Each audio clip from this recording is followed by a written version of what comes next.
Welcome to Choice Classic Radio. Like us on Facebook, subscribe to us on YouTube, and help keep this show alive by donating at choiceclassicradio.com. For more of your favorite old-time radio shows, join us on our companion podcast, Choice Classic Radio Detectives, where we bring to you tales from the greatest detective shows the golden age of radio had to offer. And now, with 926 episodes from 1934 to 1955, we bring to you Lux Radio Theater.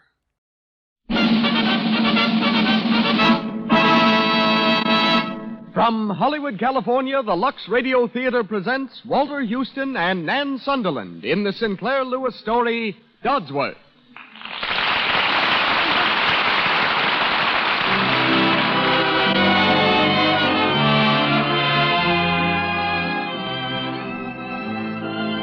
Lux presents Hollywood.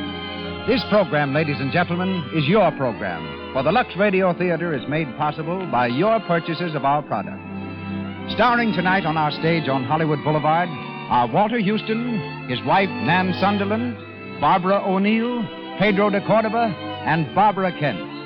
As special guest, Mr. Arthur M. Levy, head of Styles and Wardrobe at 20th Century Fox Studios. Louis Silvers conducts our orchestra, while our entire production is under the personal direction of that celebrated pioneer of motion pictures. Ladies and gentlemen, Mr. Cecil B. DeMille.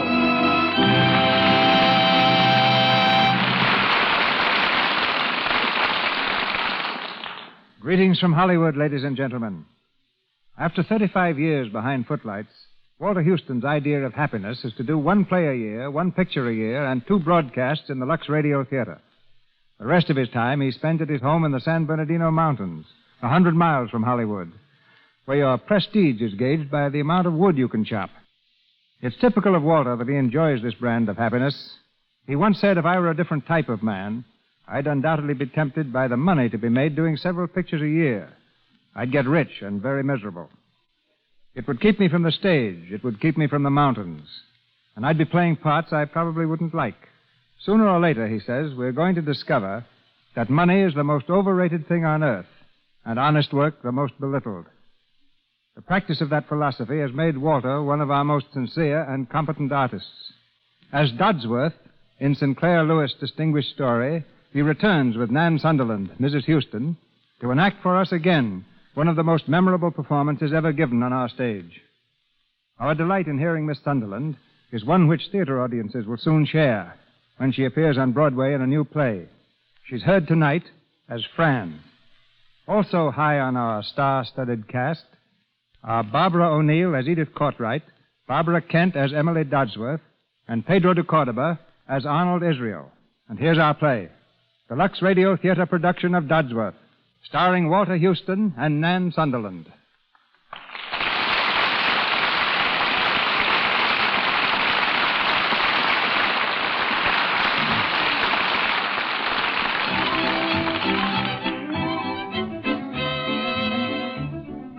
Our scene is the comfortably furnished library of the Dodsworth home in Zenith.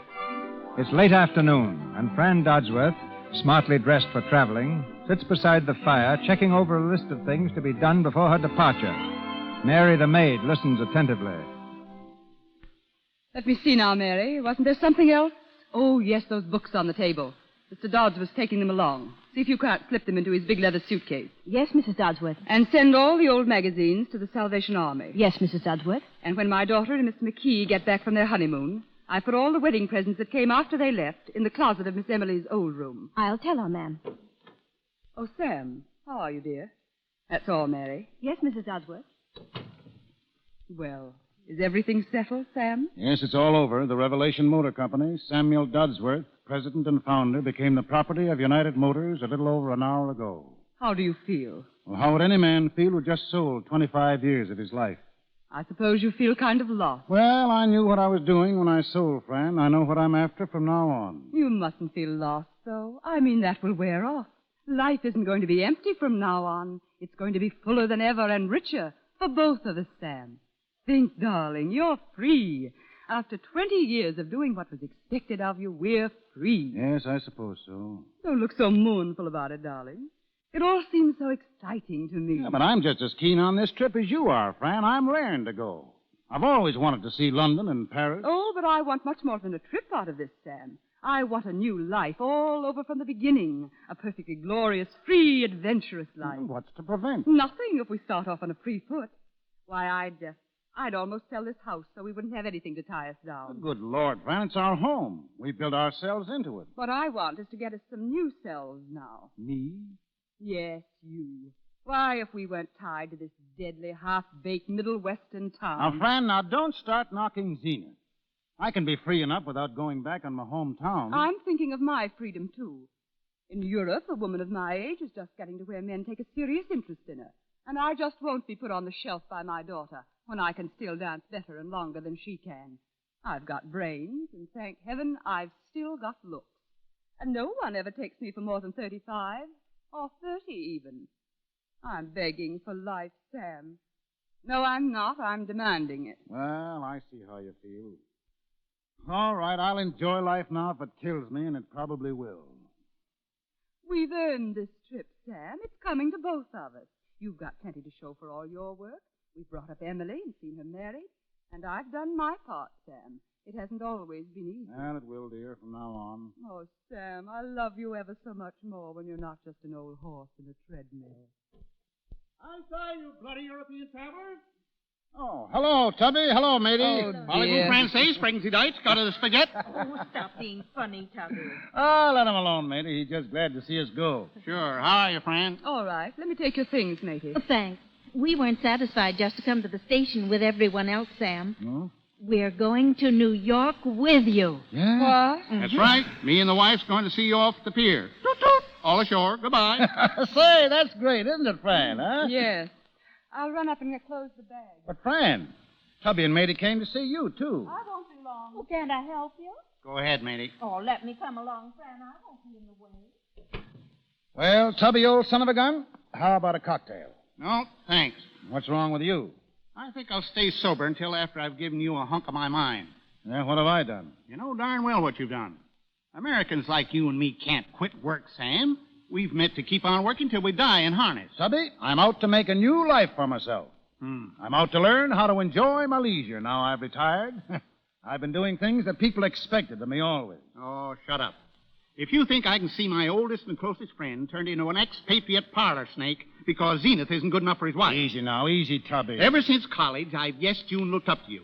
You're pretty near everything I'm not and ought to be. But you're a blame fool when it comes to your wife. You don't know what you're talking about. What are you trying to do, Tubby? Make Sam buy back the company? No, I wasn't. But Sam's going to regret this the end of his life. He knows it as well as I do. No, I don't, Tubby. I don't know anything of the kind. All I know is that I'm out to see some of the world I haven't seen and get a perspective on the USA. I might get to know myself at the same time. I might even get to know my wife. Fran, did I remember to tell you today that I adore you?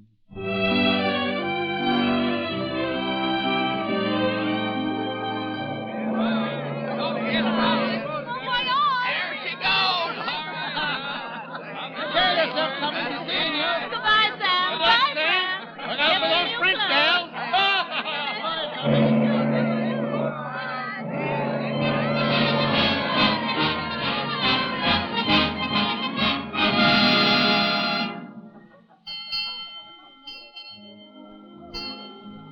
Oh, Major Lockett. Well, here you are. I've been looking for you, Fran. Have you? Wasn't the captain's dinner delightful? Done up quite well, I thought. Where's your husband? I left him out on the deck to cool off. The fresh air won't hurt him. He thinks he sees a lighthouse or something. Sorry it's over, Fran. Sorry, what's over? The voyage. No. Oh, not that I've been bored. You've taken excellent care of that, Major Lockett. If it hadn't been for meeting you Britishers, though. Sam says he can't wait to set foot on British soil. Well, neither can I. But when I do set foot... You'll try your wings. That's very pretty, Major. I hope I don't fall. I've been laying out things for us to do in London. For us to do? Why not?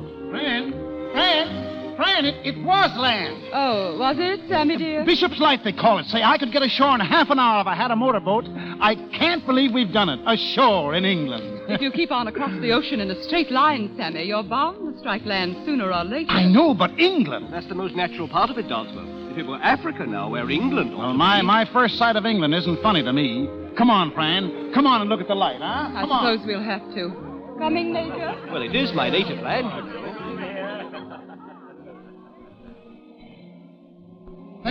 There you are. See it, Fran? Look, Bishop's Light. Yes, Sam, I'm cold. Let's go in. You know, I could get ashore in half an hour if I had a fast motorboat. I'd rather dine. Coming, Major Locker? All right, you two go along. I'll join you after I've calmed down.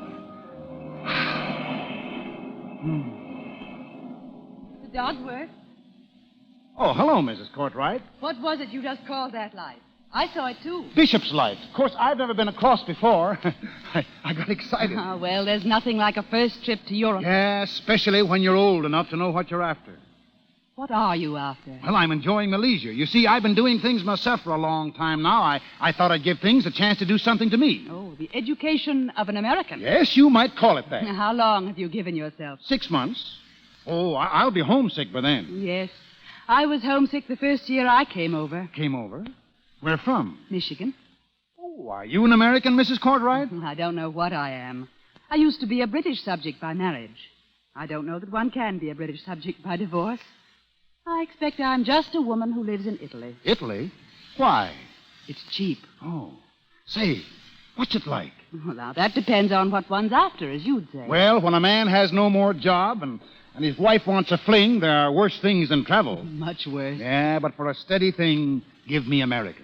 For Americans, that is. Your wife wouldn't say that. She will by the time our 6 months are up. I hope she does. Drifting isn't nearly as pleasant as it looks. Say, if you don't like it, why don't you give it up?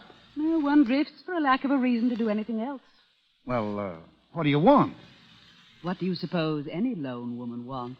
I guess I've been talking too much again. I'm sorry, Mrs. Courtright.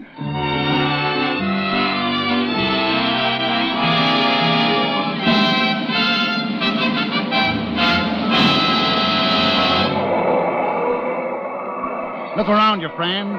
Piccadilly, London. Sam, please. You know, I just can't get over it. Smell it. Sooty. That's the coal smoke. Listen to it, Fran. You know, New York may be noisier, but this is deeper. Sam, don't act like a tourist. Come on.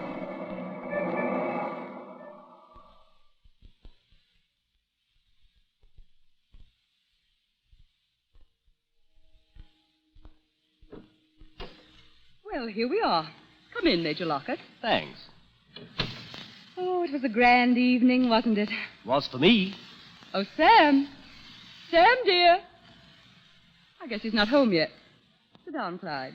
It's rather late. Oh, please, Clyde. He's gone off to a stag dinner. Won't be home for hours yet. You can keep me company. I say, he isn't likely to come in roaring, you see, and shoot me when he finds me here. Sam. Sam has all the old-fashioned virtues except jealousy. Call it a virtue, do you? Well, when a wife who isn't exactly plain seems to be attractive to other men and doesn't mind when they show her that they are attractive. Oh, quite. Yes, I see what you mean. Clyde, you're not being as amusing as usual tonight. I don't feel amusing. Be informing, then. Tell me the story of your life.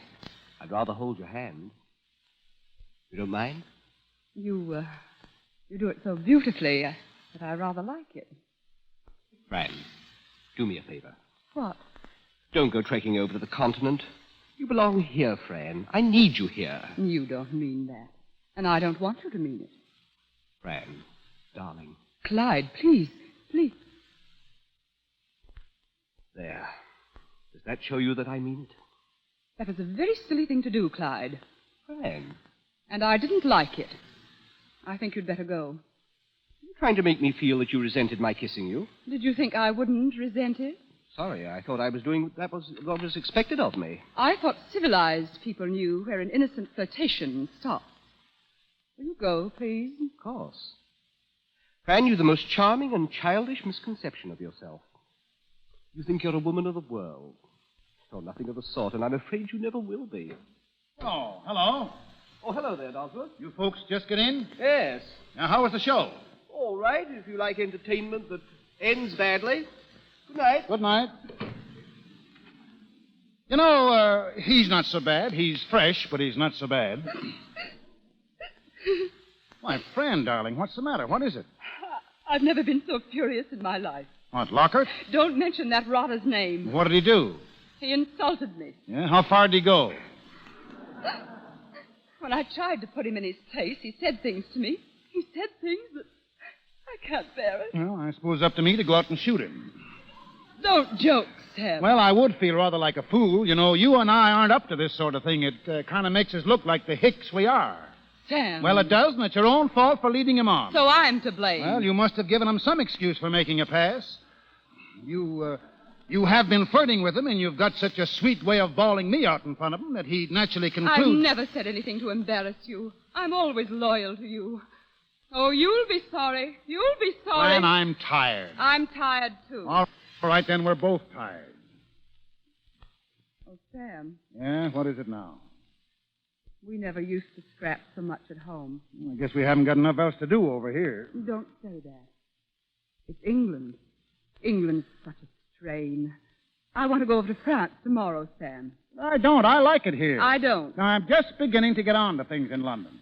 I've got a date to look at some aeroplane factories I here. don't care if you have. I know, but France will be so foreign. I want it to be.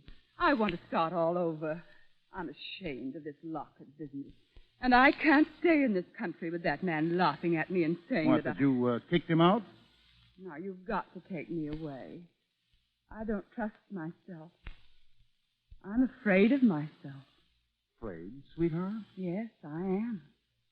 I'm just a woolly American like you, after all. If you ever catch me trying to be anything else, will you beat me? Well, will I have to beat you very long at a time? Oh, darling.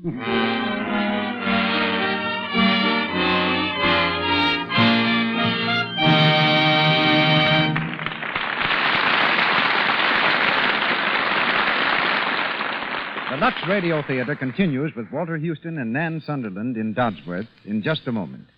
Before we go on, however, let's look in on a Hollywood tea party. It's a kitchen shower for one of the girls over at RKO who's getting married the end of the week. Oh, I'm the luckiest bride that ever was to get all these dandy presents. Oh, this is just the beginning, Grace. Well, here's another. From Emily. And I bet I know what it is. And I bet I do, too. It's a flower sister. And look, she's written a poem. It's because of your biscuit your husband starts drifting. It's no fault of the flower if it gets a good sifting. Oh, that'd be swell. Oh, here's something from Dorothy. What do you suppose it is? That's written a poem, too. Perhaps that will tell. First a tip from me to you. Hands shouldn't show the work they do. So here's my gift. Lux Flakes, my friend. The beauty care that protects my hands. Why, Dot, I always thought you gave your hands some expensive beauty treatment. Oh, not much. Why should I bother with beauty treatments when I use Lux for dishes? Well, most people seem to get red, rough-looking hands from dishwashing. And you won't have to worry about that. With Lux Flakes around the house, you can keep your hands as soft and nice. Why, you can look like you never did a lick of work in your life. Well, I guess I'll be using your gift every day, Dot. I'm glad you started me off with a big box. Oh, I always get the large size. It's more economical, really. Come on, read this next one. An ode on what's owed to the butcher. Mr. DeMille presents the next scene of Dodsworth. We continue with Dodsworth, starring Walter Houston and Nan Sunderland, with Barbara O'Neill, Pedro de Cordova, and Barbara Kent.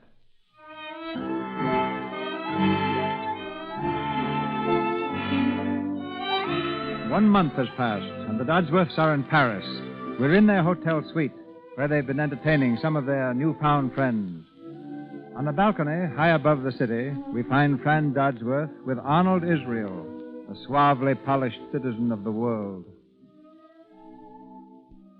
And what can I do to make myself a part of your Paris, Mrs. Dodsworth? Come to dine with us again, Arnold. Oh, no. You and your husband must come to us now. Tuesday at 8, Quai Voltaire, through the Carousel and straight over the river. Oh, what a charming address. Where do you call your home, Arnold? I was born in Krakow. I grew up here. I keep my residence in New York, a flat in London, and a villa at Antibes. Oh, what an ideal existence. I believe in freedom and variety. So do I. That should cement our friendship. Madame de Penab tells me that you and she are taking a villa on Lake Geneva for the summer. Well, hasn't been settled. Then you will not return to America with your husband in June? That hasn't been settled either. I expect to be at Geneva in August. Perhaps I Oh, you must come to see us. I mean, if we're there. Oh, I shall be delighted. Really delighted. Mrs. Dodsworth? Oh, yes. Mrs. Cartwright? Everyone seems to be going. I must say good night. And so must I. It's been a charming evening, Mrs. Dodsworth. I've been happy to celebrate your birthday with you. Oh, I hadn't realized it was your birthday, Mrs. Dodsworth. I wish I hadn't. No woman enjoys getting to be 35. When you're 40, as I am, you look back on 35 as a most agreeable age. I hope I look as young as you do, Mrs. Cartwright, when I'm 40. You're almost sure to, my dear. I must get my coat. My dear, don't. What? You're so charming. Be sure you're right. I don't know what you're talking about. Shall we go in? Well, then I went in where Napoleon was crowned, and I sat down, and there I was. Napoleon and Sam Dodsworth of Zenith together. It was a big kick, I tell you. Oh, hello, friend. Mr. Dodsworth has been giving us his impression of Paris. Oh, yes?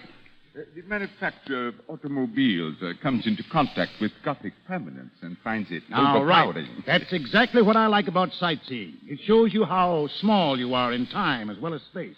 Of course, France says it isn't the thing to do, but I like it. What do you say, Kurt? Paris? I detest it. For me, it is a motion picture made by lunatics. Well, I have listened while an American automobile magnate, an Austrian travel agent, and an international banker have explained Paris to me, a Parisian. Eh bien, now I go home. Good night, my dearest friend. Good night, Madame de Penab. Good night, Court, dear. Thanks for my sweet flowers. Call me up tomorrow. We might dance somewhere for tea. Entendu. Good night. Good night, Kurt. Good night, Good night, Arnold. Good night. Good night, Good night, Mr. Dodsworth. Oh, are you going too, Mrs. Cartwright? I must.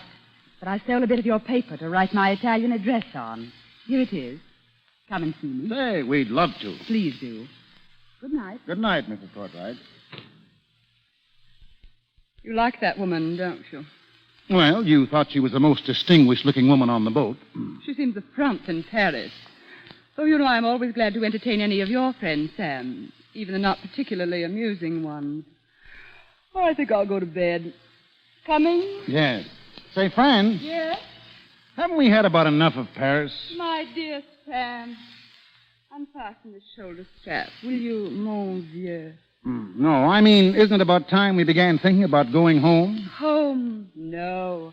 I want to see lots more of Europe. Well, so do I, but we could get in a couple of months of the Mediterranean and Germany and still catch a June sailing. And I want to see Venice and Rome and get a stein of real German beer before I'm through. Still planning your tourist vacation, are you? Well, I don't see much percentage just sitting here on my rear end. No, I've got some business I want to attend to. I'd like to see Emily. We haven't seen her since the honeymoon. I'd like to be in New Haven for my class reunion. Sam, Yeah? why don't you go home? What, without you? Yes. Get yourself a new lease on life, and then come back and join me. Why don't you? No, I wouldn't want to go home without you, friend. Well, I can see you aren't enjoying Paris. I'm only thinking of your pleasure. If you thought of mine, you wouldn't ask me to leave here just when we're getting to know some really nice people. Well, I don't think they're so nice. We needn't go into that again. Well, I don't, and I don't see what you see in them. Now, this Arnold Israel may be all he says he is, internationally and financially, but he certainly is no Barney Baruch. Sam. This Mrs. Penabo, well, she may be all right, but I hate to think who pays the bill when that young Austrian Kurt takes you out. Arnold Israel happens to be one of the most distinguished living financiers. Yeah. And Renee, and it is Madame de Penable, not Mrs. Penable, is a true woman of the great world here. Kurt may be poor, but he holds one of the oldest titles in Austria, and they all belong to the most amusing and exclusive crowd in Paris. Fran, do you think the real thing in Paris would hang out with a couple of hicks like us? Hicks? All right, now what else are we? I'm just an ordinary American businessman, and I married the daughter of a Zenith brewer who's flying pretty high these days. I suppose you know what you mean by that. Well, why won't you sit at a sidewalk cafe with me? Because smart people don't. I'm not smart. I am. Then you ought to be smart enough not to care what people think. Now let's have the one about the great motor magnate and all he's done for the automobile industry. You may be the most impressive man in Zenith, but you're not in Zenith now. You're in Paris. And I'm sick and tired of apologizing to my friends. Have you been for the apologizing to this crowd for I me? I have. Hello? Yeah? Oh, I'm sorry. All right. Well, we've been making so much noise, someone's complained. How humiliating. Yes, isn't it? All right, go ahead. Pipe down, but go ahead. I'm waiting. You're hopeless. If you had the mistiest notion of civilization here. Yeah, well, maybe I don't think so much of it, though. Maybe clean hospitals, concrete highways, and no soldiers along the Canadian border come near my idea of civilization. There are 20 million automobiles in America. I've contributed something to every one of them for my own personal civilization. And if that isn't more than knowing how to order dinner as your friend the madam... Don't call her the madam either. All right. Let's not go into that again. I'm going to get out of this town and back to doing something and take you along. Sam, I'm not going. Oh, yes, you are. I think we need a vacation from each other. Well, I don't feel that way about it. I've taken a villa with René de Penard in Switzerland. Well, I think you might have told me. I've got my own money. Fran. What? Fran, my darling, you're not drifting away from me. I hope not. You and I, Fran, after 20 years? All right, I'll give it up. I won't go home. You've got to go. I can't stand being towing this way any longer. I'm suffocating. Fran. I'm sorry for everything mean I've said, but if we're going on together, I've got to be left alone this summer.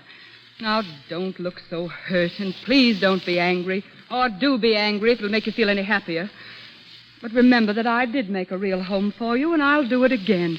But you've got to let me have my fling now, because you're simply rushing at old age, Sam, and I'm not ready for old age yet. What are you looking at? Shipping news. I just thought I'd see the first boat I could catch. Look at this, Sam Dodsworth's home. Sam Dodsworth's home. Said he had a class reunion. Sam Dodsworth, and she's not with him.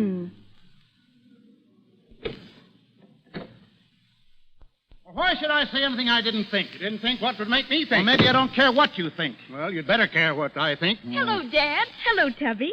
Matey's here. We've been waiting for you. Sam, Tubby. Was it fun in New Haven? Did you have a good time? Had a wonderful terrible. Oh, what is this? A heat wave or just a hangover? Sam. Sam. I'm going home. Well, go ahead. Tubby, sit down. I'm going home. Tubby. Is anything wrong, Dad? No. Has a cable come for me today? Not yet. Why, there should have been a cable from your mother. I can telephone them. No, don't bother. The cable would have come, they'd have sent it out, wouldn't they? Don't be cross, Father. I'm not being cross. I only asked if there'd been a cable. In the old days, I wouldn't have to ask. Been laid out on my table for me. The way things run around this house, I can't find anything of mine. I know things aren't the same, Father, but please don't be difficult. Well, can you blame a man for being difficult when his own family makes him feel more homeless in his own home than he did in Paris? I'm sorry you feel that way. Well, it's a fact. I'm not being difficult. Where's my mail? There isn't any. No mail? My mail should be laid out on this table. But, Father, if there isn't any mail to lay Your out... mother always had my mail laid out. No cable, no mail. Is that the trouble, Sam? What? No cable and no mail. No. Have a cigar, Tubby? Anything, Sam? Anything? All right, where are the cigars? Why, Harry smokes cigarettes. I'll order some. No, don't bother. It never would have been like this in your mother's day. No mail, no cigars, no cable. Father, I'm sorry things aren't Father, I'm sorry things aren't the way they used to be. But Harry and I are living here now. And I wish you'd stop speaking of Mother as though she were dead. I'm not speaking of your mother as though she Oh, yes, you are, Sam. You are. Well, Fran's coming home. Is she? Dad. Yeah, she's coming any time now. I wrote her over a week ago and told her to come back. Just waiting for a cable to tell me the boat. Oh, dear me, Mr. Dodsworth. What's the matter with you? Well, here's a cable for you. It came this afternoon, but Let me see it.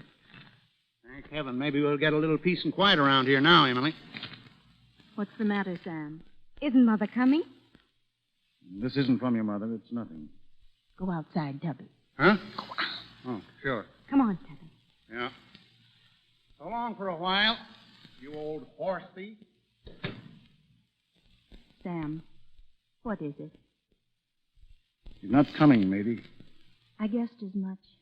What does she say? Want a few more months, Europe. Hope you're having good time home. Not one word about me going over. No, she's thoughtless. No, she's not, matey. She's scared. Scared? Of what?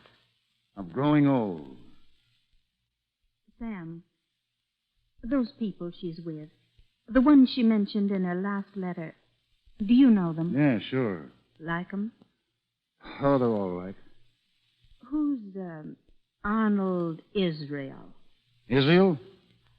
Oh, he's one of those custom-built internationals you see in the Road of Graveyard section every Sunday. Oh.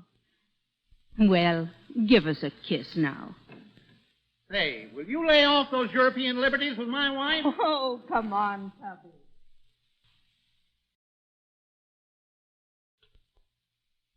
Telegraph office, please. Hello? This is Samuel Dodsworth speaking. Take a cable going to Mrs. Dodsworth. Same address as my last. Ready? Sailing Aquitania Wednesday. Meet me, Ritz, Paris. Love. Signed, Sam. Take another. Going to A.B. Hurd Agency, London. Sailing Aquitania Wednesday. Stop.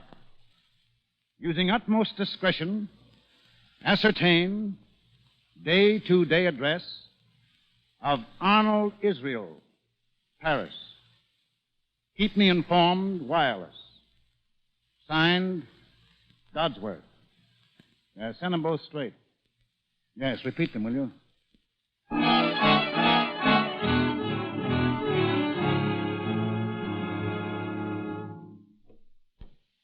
Well, friend, this looks natural.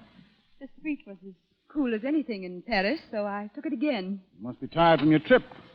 How long is it from here to Lake Geneva? Oh, I've come further than that. I've come from Biarritz. Oh, Biarritz, huh? Yes. I was alone, of course. What are you looking at, Sam? Did I remember to write you that I adore you? Why, no. I don't believe you did. Do you? Why do you keep looking at your watch? I'm expecting a caller. This time of night? At Who? Cherbourg, I sent a man a telegram to meet me here. He's late. I'll give him 10 minutes more. You're very mysterious. I've never seen you like this before. No? I've never seen you like this either, friend. Well, if we've got to stay here in this stifling room, how is Emily? Very happy. She's going to have, wait a minute, I'll answer it. I'll wait in the bedroom. No, I'd rather you stay. Sit steady. Sit down, darling. Come in. Arnold. Good evening. Fran, I tried to reach you on the telephone to let you know I was coming. You came from Biarritz, too, didn't you? I wanted to see you two face to face. Now, I know the whole story. I never heard anything so outrageous in my life.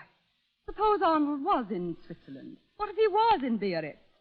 Do you know how insulting you are? You don't know how insulting I'm going to be if you don't quit this play acting. Play acting. Now, I know where you've been, and I know who you've been with. What I want to know is, are you coming home with me as my wife or staying here in Europe? Sam. You wouldn't put matters so bluntly if you understood, Dodsworth. Now, I understand. I'm sure that you and Kurt and Madame de Penable have given her things she wanted and never got from me. But I'm interested in what I need and want. And that happens to be peace of mind. But if you bring yourself to see matters reasonably... I've crossed the Atlantic Ocean to be reasonable. Fran, I've loved you and been married to you for 20 years. I'd like to hang on to you if I can. You want to marry each other? Well? My dear man. No, we don't. You want to divorce me, then? I can tell you she does not. Is that true, Fran? Why should I want to divorce you? You're my husband, aren't you? Couldn't very well divorce me if I weren't. Oh, you can laugh. Yes, I can do worse than that. This much having been cleared up, what have you to suggest? That Fran and I try and forget what's happened. Start out on a long hike tomorrow, the Tyrol, Italy, any place. And sail back home in October. Oh, no. Sam, No, not just yet. Then you'll have to divorce me or I'll divorce you. Sam. I told you where I stand. You're trying to take my youth away from me and tie me down to being an old man's wife. You've got your choice. You're trying to take my happiness away from me, the only romantic happiness I've ever known. Fran, please. That was unnecessary. Listen, I didn't call you in here to defend me. It's too ridiculous. It is ridiculous, Certainly it's Dodsworth. ridiculous. I knew we'd all end by looking like fools. I'll go now, if you'll excuse me. Sure, I'll excuse you. I hope you achieve your peace of mind. Good night. Good night. Now, Fran, I'm going to see this thing through if it can be done. I'm ready to wipe the slate clean if you are. When do we start? Where do we go? Anywhere you like, till we go back home in October. Zenith in October. No, you'll be wanting to go home. Emily's having a baby in October. Emily? A baby? She didn't tell me. No, she left that to me. How is she? Is she well? Oh, yeah, she's fine. I must send her a cable. Think of Emily having a So you baby. see, we've got to behave ourselves because we'll be a couple of old grandparents in October. Grandparents.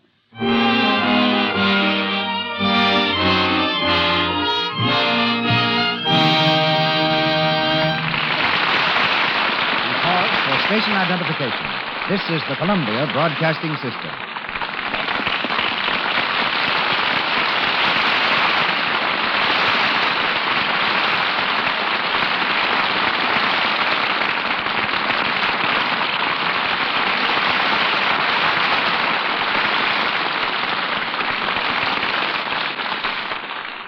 Dodsworth with Walter Houston and Nan Sunderland is resumed shortly. Tonight's glimpse of backstage Hollywood focuses on costumes. At 20th Century Fox Studios, they're making a film called Alibaba Goes to Town. In it, Eddie Cantor, the star, wears a red turban. Before that turban was made, more than 50 shades of red silk were photographed. Yet when you see the picture, you won't be able to tell if the turban is red, green, or blue. You may wonder why the studio went to all this bother, and why the clothes bill on $1 million production will often exceed $100,000. Answering your questions is the only man connected with a major studio who not only supervises the making of costumes, but is responsible also for creating the styles from which they're fashioned. At present, he's working on 14 major productions. The head stylist and wardrobe manager of 20th Century Fox, Arthur M. Levy. Thanks, Mr. DeMille. We went to all that trouble on Eddie Cantor's turban because if we didn't get the right color, you would see on the screen an ugly shade of gray. That's how revealing a modern picture camera is. Our costumes must pass screen tests before they are used in a picture. Only after they've been tested on the star and shown in the projection room are we satisfied that fit and color combinations are correct. I recently found a man who does nothing but wrap turbans for the movies. He's Bhagwan Singh, a Hindu, who makes a good living wrapping turbans according to the social or religious position of the wearer. Yes, Bhagwan saved the wardrobe department time and embarrassment on such pictures as Wee Willie Winkie and Lives of a Bengal Lancer. Other time savers are the dummies in our fitting rooms that are made to the exact proportions of individual players.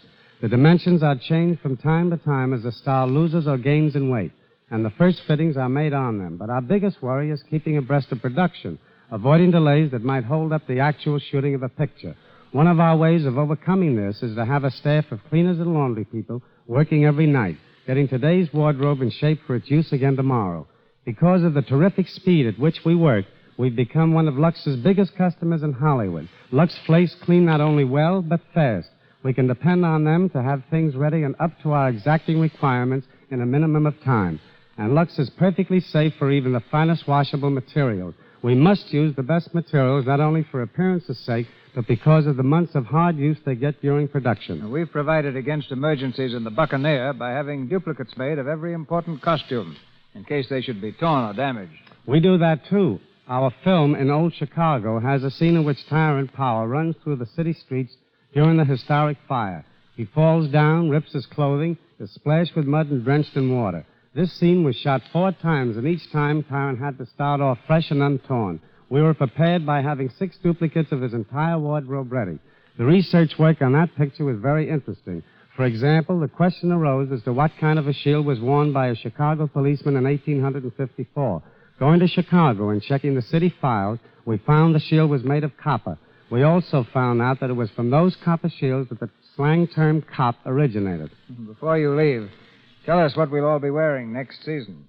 Well, since most of the style news we hear is all about women's clothes, here's a little advance news for the men. Probably as a result of the Duke of Windsor's visit to the Austrian mountains, the Tyrol influences the smart note on the screen and on the street. Suits and overcoats will be rough and homespun. You'll see plenty of color. There'll be reverse calf shoes, heavily stitched and with square toes. Felt hats will have heavy cords and large feathers.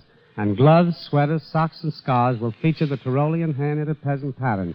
But don't worry, gentlemen. Your wives will probably pick out your clothes anyway. Good night, Mr. Good night, Once again, Walter Houston and Nan Sunderland in the Sinclair Lewis drama, Dodsworth.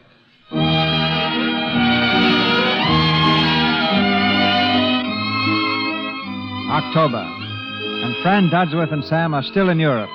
It's early evening as we find them standing at the window of their hotel room in Berlin, gazing into the faintly luminous darkness. Fran breaks a long silence. I love Berlin. Don't you, Sammy? I love you, Fran. Oh, Sam, darling.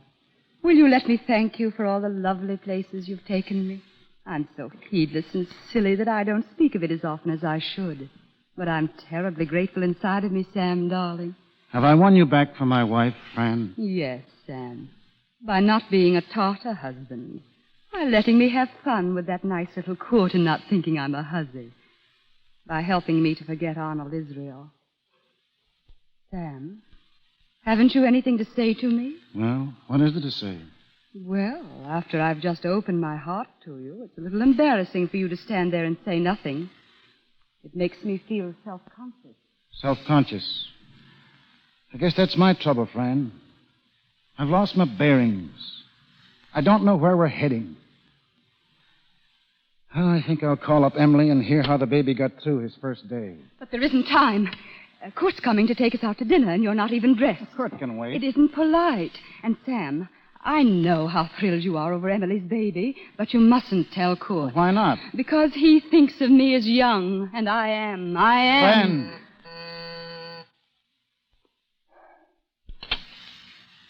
Come in. Hello.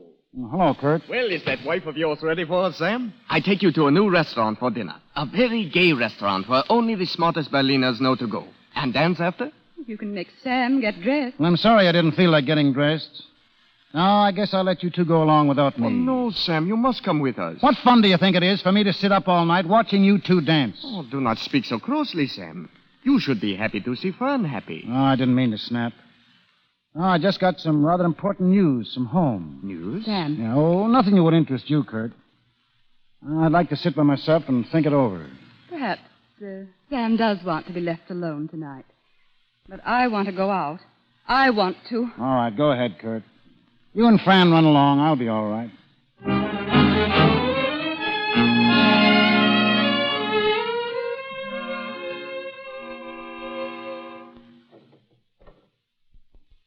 Come in, Kurt. I can't go to bed tonight.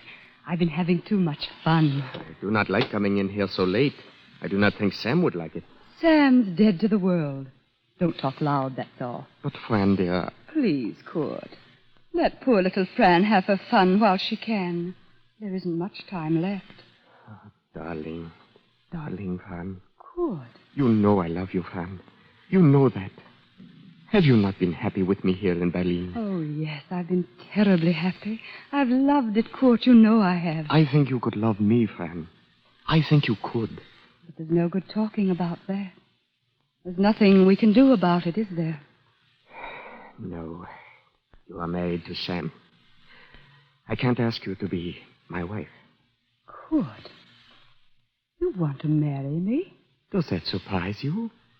Oh, Fran, why are you not free? If I were free, Kurt? Oh, my darling. Don't. Please don't. Forgive me. I'm not angry. Oh, my dear. Will you not say a more kind word, Fran? Some other time. Will you let me kiss you good night? Oh, Kurt. Good night, Kurt. Good night, Fran.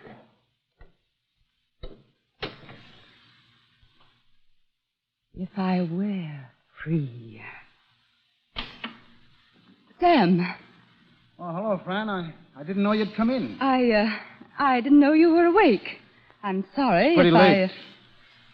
Not that I mind. No? Well? Wait, Fran. I've been looking at the sailings. How about it, Fran? Let's get out of this. Sam, please. Why are you always so anxious to go home? I'm sick of it. I'm taking no more chances on another Arnold Israel. Now, I know this friendship for Kurt is harmless enough, but you might get fascinated. You think I might?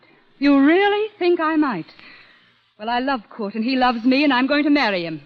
I've decided it only just now, this minute, since I found that you were listening at the door. The great Dodsworth, great prowling elephant. Fran. I'm sorry Kurt didn't stay to punch your head for spying in on us. I wasn't spying. I didn't You've hear never known anything. anything about me, not what I had on, nor what I thought, nor the sacrifices I Look made. out now. I'll be happy with Kurt. I'm fighting for life. You can't drag me back. Fran!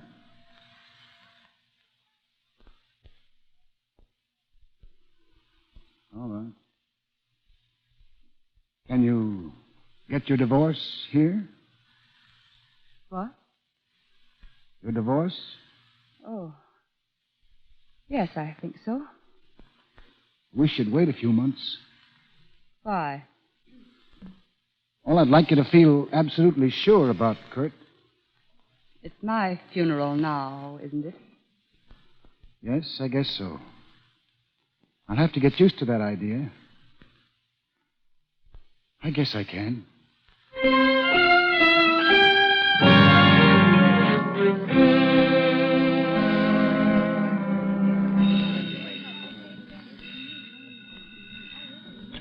American Express office, Naples branch. Yes, senor. I will attend to it. Hello? Any mail for Dodsworth? Oh, hello. No, not a thing today, Mr. Dodsworth. Well, I guess I'll have to wait a few days. Maybe I'll get a pleasant surprise. What have you got in the line of excursions today? Well, we have a tourist party just starting for Herculaneum and Pompeii. No, I've been there. Oh, I see. Well, there's a drive around Amalfi and Sorrento. Been there, too. Would you like Paestum, sir? What's Paestum? Greek temple, sir. In excellent preservation. Well, that's more than I am. All right, I'll take a chance. Get me a car. How many in the party, sir? One. Yes, sir. Mr. Dodsworth, Hmm? do you remember me? Mrs. Courtright. Well, isn't this great? Sit down if you've got a moment. Well, time is something I've got nothing else but. And how is Mrs. Dodsworth? She's fine, thanks. I haven't got her along with me this trip. Oh, she doesn't like traveling? Does anybody? Well, I don't know. I suspect that most people travel to get away from themselves. Well, I've been at it 2 months now. I'm glad to hear why. Alone? No, I'm getting used to it now. Well, I don't want to intrude or be impertinent, but... Well, I'm sorry. Well, I guess it's a pretty ordinary story. My wife's younger than I am and livelier. I oughtn't to be undressing in public like this. I never did that before. Will you keep on traveling now? Yes, I've got to stay over and be on hand for the divorce. Where? Berlin. I see. Could you let yourself enjoy life for a while? Show me how. I wonder if you could. Well, none of this that's happened to me was my idea. Well, then, why don't you break away from your hotels? Forget about Berlin and move out to me. Out to you? It's out where I live at Posilippo. Oh, it may be straining our slight acquaintance, and I can't make you as comfortable as your hotel does. When you want a bath, you'll have to choose between the tin tub and the Mediterranean. But if you like swimming and fishing and a willing listener... Hey, that's awfully kind of you, Mrs. Courtright, and mighty friendly, but well, I don't see how I could. Why not? Well, what did your neighbors say? They'd say any number of things. Exactly. But that doesn't mean they'd be right. They won't be. Oh, come along. We can bolster each other up. And I'm certain you need a little peace of mind.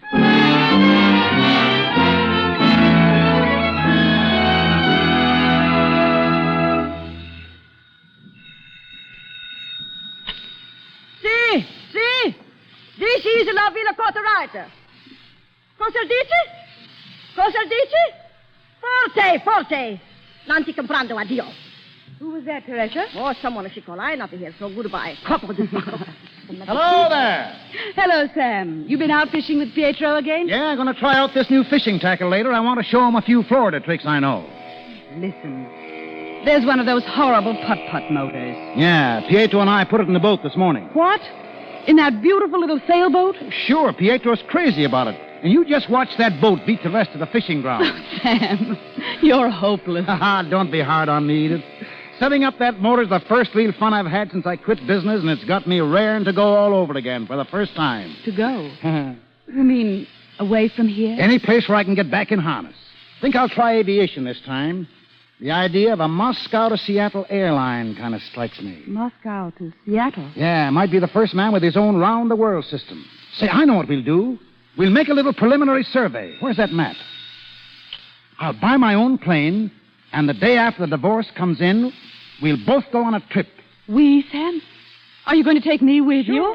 Look, Siberia. Branch line from Irkutsk to Tashkent or Samarkand.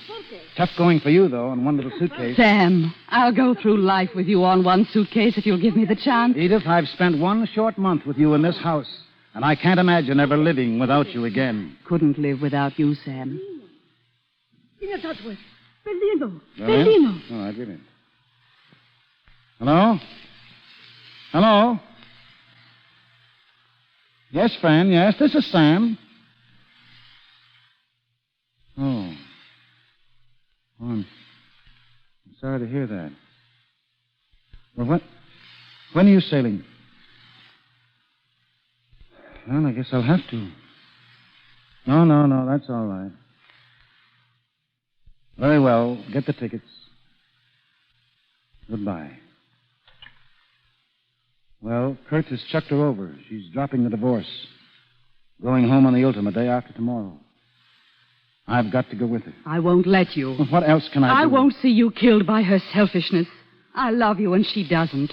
You're content with me. You're miserable with her. I know, Edith, I know. You were a young man a minute ago. You've shriveled at the sound of her voice. Everything's starting up all over again. I've seen you shrivel the same way. Every letter you've got from her. I can't think. You're all wrong to go back. She needs me. So do I. Oh, but that isn't all. Think of the Moscow and Seattle line. I know, Edith. I know every bit of it. You've just got to be patient with me. What is this hold she's got over you? I've got to take care of her. Man's habits get pretty strong in 20 years. I'll go pack now. I'll send Teresa to help you. Oh, Sam. Edith, it's giving you up that's the hell of it.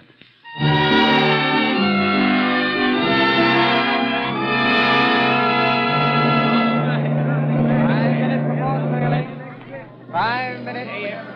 Stewart, bring me a brandy and soda. Yes, sir. Minutes before sailing. You might have asked me if I want anything, Sam. Do you, friend? No.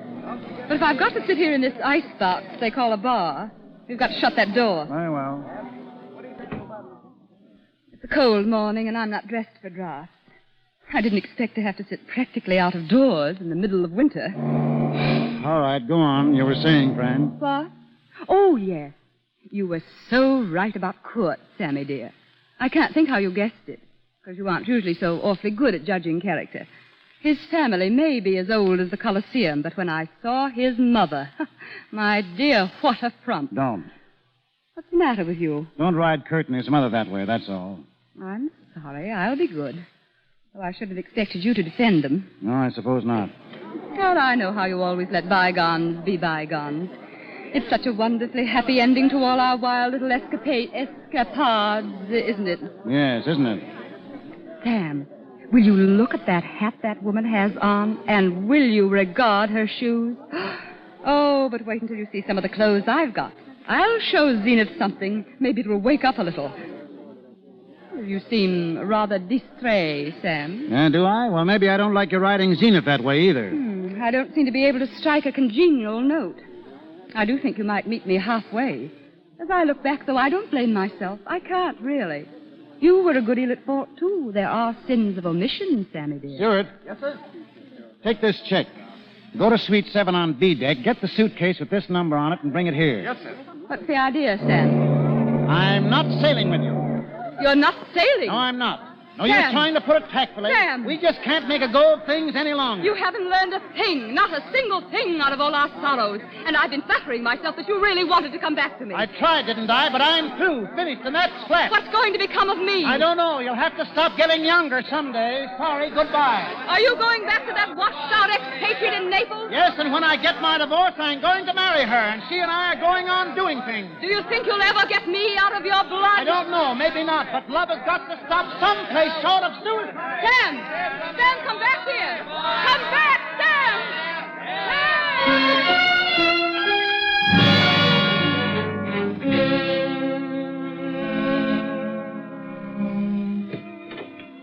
Edith! Edith, where are you? Edith, I'm here. It's me, Sam. It's Sam. Sam, you're back. Yes, you bet I'm back. Oh, Sam, what happened? Nothing. Everything. Did you miss the boat? Yes, and I'm going on missing it. I'm going to spend the rest of my life just missing boats. Oh, darling, you're going to stay. You're here to stay. Hey, you just try and get rid of me.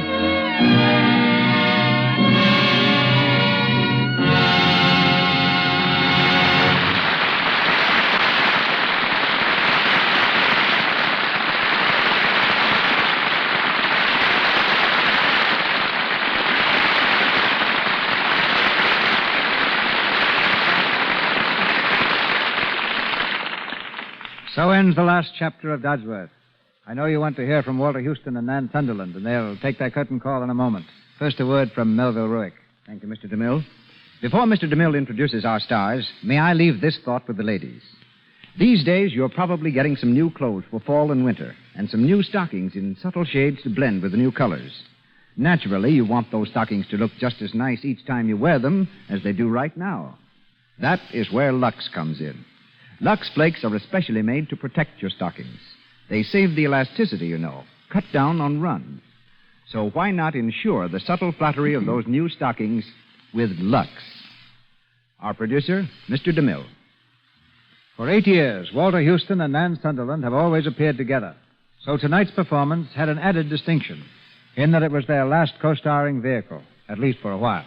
That's true, C.B. But in case Walter Winchell is listening in, let me add that everything is all right.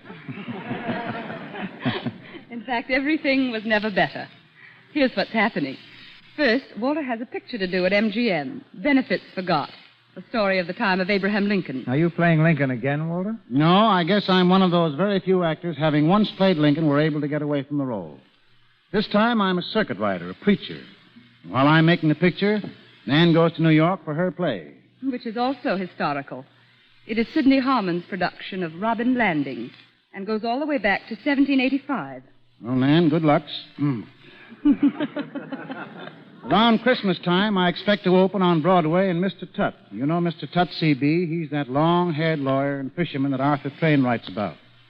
You see, I'm getting in training already. How do you like the hair? Well, I was about to suggest that a nice permanent wouldn't hurt at all.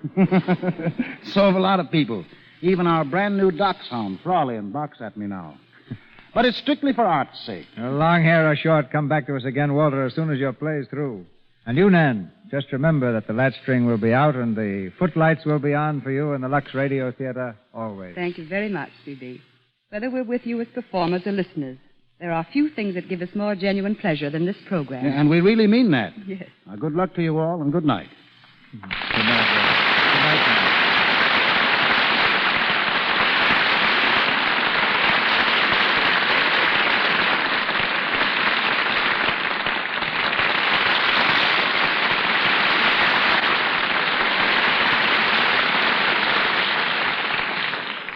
Each Monday night, the Lux Radio Theater presents the human scene in one of its more dramatic phases. And while rash promises are best avoided, I believe we can safely say that our production next Monday night will bring you one of your most enjoyable hours. Our play, The Unforgettable Stella Dallas, which Samuel Goldwyn has so recently presented to America. And what is especially good news, we'll have the same magnificent stars as the picture. Barbara Stanwyck, John Bowles, and Anne Shirley.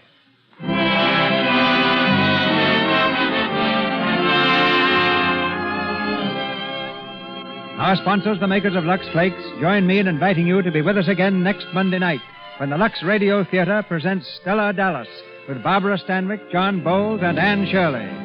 this is Cecil B. DeMille saying good night to you from Hollywood. This is your announcer, ladies and gentlemen, Melville Ruick. In tonight's cast were Harlan Briggs as Tubby, Martha Wentworth as Madame de Penab, Hugh Huntley as Lockhart, Frank Nelson as Kurt, Gretchen Thomas as Matey, Lou Merrill as travel agent, Margaret Brayton as woman, and James Eagles as page boy. Mr. DeMille appeared through courtesy of Paramount Pictures and Louis Silver's 20th Century Fox Studios, where he was in charge of music for the new film, Life Begins in College. This is the Columbia Broadcasting System.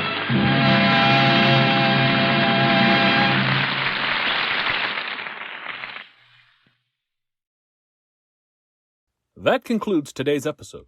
We'd like to thank you and remind you to donate at choiceclassicradio.com. Remember, your donations make episodes like this possible.